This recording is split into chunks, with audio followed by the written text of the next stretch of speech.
गांव में चंद्र नाम का एक बूढ़ा आदमी रहता था। उस गांव में बहुत से लोग उसे पसंद नहीं करते थे। जो भी उसे देखता वो उसे कोसता रहता। चंद्र बारूद की चीजों के जरिए पटाखे बनाता और बेचता। एक बार पटाखे बनाते समय गोला बारूद फट गया और चंद्र का पूरा परिवार मर गया। इसलिए पूरा गांव चंद्र को खलनायक मानता है। लेकिन हर त्योहार पर पूरा गांव चंद्र के पास आता है और पटाखे खरीदता है। एक दिन उस गांव का जमींदार शंकर चंद्र के पास आता है। हेलो सर, आपने यहाँ आने का कष्ट क्यों किया? आप आदेश देते तो मैं खुद ही वहाँ आ जाता। हाँ, तुम आओगे, पर हमारे घर में कोई भी आपका चेहरा देखने को तैयार नहीं है। यदि आप आते तो मुझे अनावश्यक सिर दर्द होता, इसलिए मैं खुद आ गया। आप यहाँ क्यों आए हो सर? मैं आया था कि तुम मुझे 1 करोड़ रुपए उपहार में दोगे। ये क्या बेवकूफी भरा सवाल है? आपके पास क्यों आते हैं लोग? उन्हीं पटाखों के लिए जो आप बनाते हैं। ये सब जानते हुए भी तुम अभी भी ऐसे पूछे जा रहे हो कि तुम कोई नैतिक बातें कर रहे हो। ओह, आप यहाँ पटाखे लेने आए हो। आप क्या चाहते हो महोदय? मुझे वो ग्राउंड स्पिनर, रॉकेट, बैंगम बम, फूलदान चाहिए। तुम कितना भी कर लो, मैं ये सब ले लूंगा। दीपावली पर मंत्री जी शहर में हमारे गांव आ रहे हैं। उनके आगमन के अवसर पर उन्हें आश्चर्यजनक रूप से चौंका देना है। जल्दी तैयारी करो, सिर्फ 2 दिन बचे हैं। मंत्री आ गए तो आपको ही ये पटाखे जलाने पड़ेंगे। जरूर सर, मैं करूँगा।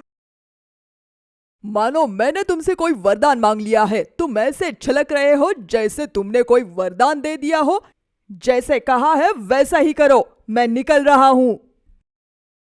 इतना कहकर शंकर वहां से चला जाता है। चंद्र ने उस पूरी रात बैठकर स्पिनर, रॉकेट, बैंगन बम और गमले बनाए, जैसा शंकर ने कहा था। ये बनाते वक्त वो अपने परिवार के बारे में सोचता है। मेरी पत्नी और बच्चे अगर जीवित होते तो अब तक मेरी मदद कर चुके होते। दुर्भाग्य से मैंने स्वयं उन्हें मार डाला। अगर मैंने उस दिन उनके बिना पटाखे बनाए होते, ये मेरी गलती है। मेरा पूरा परिवार मर चुका है, लेकिन मुझे ये पटाखे बनाना बहुत पसंद है, इसलिए मैं इसे बनाना नहीं छोड़ सकता। इस तरह चंद्र अपना दर्द बयां करते हुए पटाखे बनाता है। उस रात चंद्र सो जाता है, पर उसके बाद चंद्र के बनाए हुए पटाखे आपस में बात करने लगते हैं। मुझे चंद्र के लिए बुरा लग रहा है। जब मैंने उनकी कहानी सुनी तो मुझे बहुत बुरा लगा। चंद्र निर्दोष है। पता नहीं हमें खुशियों से जलाने वाले ये लोग दिलों में उदासी भरी जिंदगी को अंदर ही अंदर जी रहे हैं। हालांकि हमारे वजह से ही चंद्र की ऐसी हालत हो गई है। हाँ, लेकिन हम क्या कर सकते हैं? क्या अब हम उनकी पत्नी और बच्चों को चंद्र के पास वापस ला सकते हैं? हाँ, ये सही है। अब उसने ये पटाखे क्यों बनाए? क्या वो उन्हें बेच रहा है? ऐसा कुछ नहीं है। चंद्र सिर्फ दीपावली के लिए पटाखे बनाता है। बाकी दिनों वो आराम करता है और अपना जीवन आराम से व्यतीत करता है। किसी भी मामले में जश्न मनाने के लिए एक परिवार होना चाहिए। परिवार के साथ दीपावली मनाने का कुछ अलग ही आनंद है। लेकिन चंद्र तो अब अनाथ है। क्या किसी को उसकी गलती की सजा नहीं मिलनी चाहिए? बस इतना ही भगवान ने चंद्र को उसकी गलती की सजा दे दी। आपका क्या मतलब है? सीधे कहो यार। हम पटाखे हैं। हम कुछ समय के लिए ही खुश रह सकते हैं, लेकिन हमारे द्वारा कई लोगों को नुकसान पहुंचाया जाता है। सांस की समस्या वाले बहुत से लोग हमसे आने वाली हवा में सांस लेने के बाद बीमार हो जाते हैं। जब हम विस्फोट करते हैं तो हम जोर शोर से करते हैं। उसके कारण वृद्ध लोगों को दिल का दौरा पड़ता है। साथ ही पक्षियों और जानवरों को भी हमारे द्वारा नुकसान पहुंचाया जाता है। मैं समझ गया कि आप क्या कह रहे हैं। क्या आप कह रहे हैं कि भगवान ने चंद्र को हमें बनाने की सजा दे दी? हाँ, मैं भी यही कह रहा हूँ। हे भगवान, अब तुम ये सोचकर क्यों झगड़ रहे हो? अरे, कल दिवाली है। हम किसी तरह से जलेंगे। क्या आप थोड़ी देर के लिए शांत नहीं रह सकते? दूसरी ओर मैं बच्चों की हंसी और खिलखिलाहट देखकर प्रसन्न होता हूँ। जब उन्होंने मुझे जलाया तो सबके चेहरे पर 1,00,000 रोशनी दिखाई दी। तुम अपनी तारीफ कर रहे हो? तुम्हें शर्म नहीं आती? हमें क्यों शर्म आनी चाहिए? इतना ही नहीं, यहाँ हम सभी हैं। हम लोगों के चेहरे पर खुशी तो देखते हैं लेकिन दर्द नहीं देख पाते। जब दिवाली आती है तो हमारी डिमांड बहुत ज्यादा होती है। ये हमारा राज्य है। खुश रहने के लिए हमें इस तरह का काम करना चाहिए। इस प्रकार से वे सभी चर्चा करते रहे। तब तक रात बीत गई और सवेरा हो गया। चंद्र जल्दी से उठता है और नहाता है। वो चावल खाता है और अपनी पत्नी और बच्चों की फोटो देखता है। उसके बाद वो एक बड़ा बैग लेता है और अपने द्वारा बनाए गए ग्राउंड स्पिनर, बैंगन बम, रॉकेट और फ्लावर पॉट लेकर चंद्र जमींदार के घर जाता है। तुम आ ही गए, ठीक है, दूर रहो। तुम्हें देखकर मेरी पत्नी और बच्चे आग बबूला हो उठेंगे। आधे घंटे में आ जाएंगे मंत्री जी। जब वो आए तो पटाखे जलाने हैं, ठीक है? हाँ सर। चंद्र आधे घंटे से मंत्री की प्रतीक्षा कर रहा है। इस बीच वो अपने साथ लाए हुए पटाखे निकालकर बाहर रख देता है।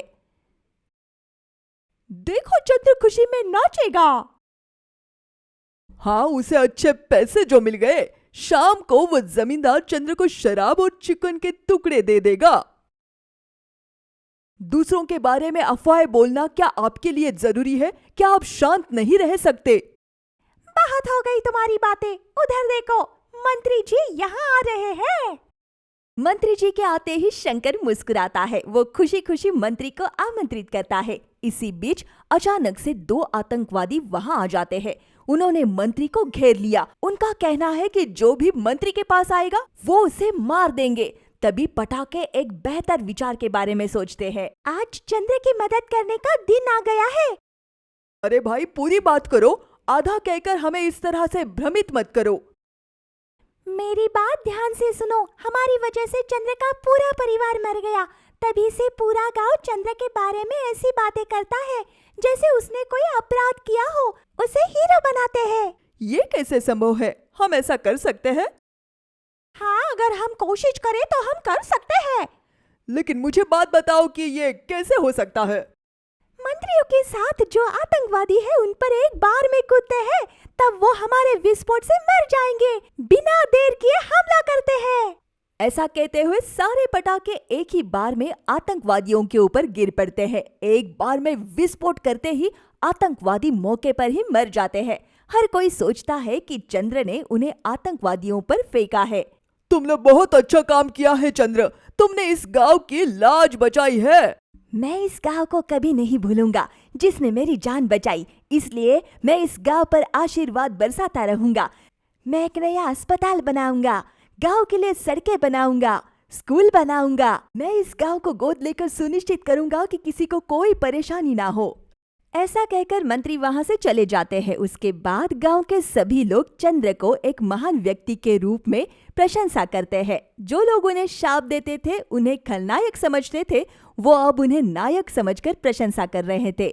उन तारीफों के बीच रॉकेट, फ्लावर पॉट, बैंगन बम और ग्राउंड स्पिनर जलकर राख हो जाते हैं।